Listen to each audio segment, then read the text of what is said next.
तो यदि कोई ऐसा कहता है कि मैं तो अब स्पिरिचुअल लाइफ जी रहा हूं, मुझे कर्म करने की आवश्यकता नहीं है, इसको एक प्रकार से आप आलस का रूप दे सकते हैं।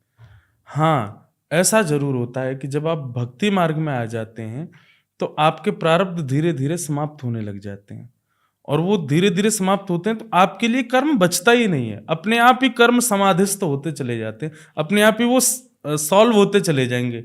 अभी आपके ऊपर भी चैलेंजेस आ रहे हैं, मेरे लाइफ में भी हर घंटे में एक चैलेंज आ रहा है, तो इसका मतलब ये मेरे प्रारब्ध का ही कर्म मैं भोग रहा हूं। पर भजनानंदी व्यक्ति क्या होगा, उसके चैलेंजेस ही खत्म हो जाएंगे, अब कुछ आएगा ही नहीं लाइफ में, तो फिर क्या करेगा।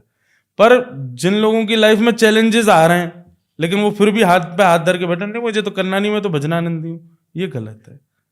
आप जब भजन मार्ग में आ जाएंगे तो चैलेंजेस आपको छोड़ देंगे अपने आप ही। अगर नहीं छोड़ा है तो इसका मतलब अभी भी आपके कर्म बचे हैं, उसको करो, उसकी पूर्णता करनी है। आपको इतने बड़े ऋषि नहीं हो गए हो कि सब कुछ छोड़ छाड़ के हिमालय पर जाकर के बैठे हैं, वहां आपकी लाइफ में कोई चैलेंज नहीं आएगा, वहां पर भी आते हैं। अब ऋषियों के यहाँ तो ये ऐसा है कि 5 दिन तक भोजन नहीं बना, वो फिर भी जी रहे हैं। भोजन बनाना खाना ये भी तो कर्म है, ये भी तो प्रारब्ध है।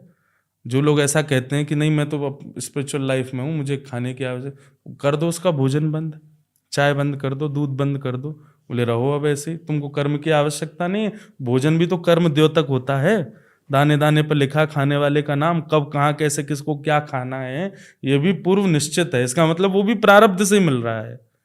और आप अगर भोजन भी कर रहे हो तो ये भी एक कर्म प्रारब्ध है।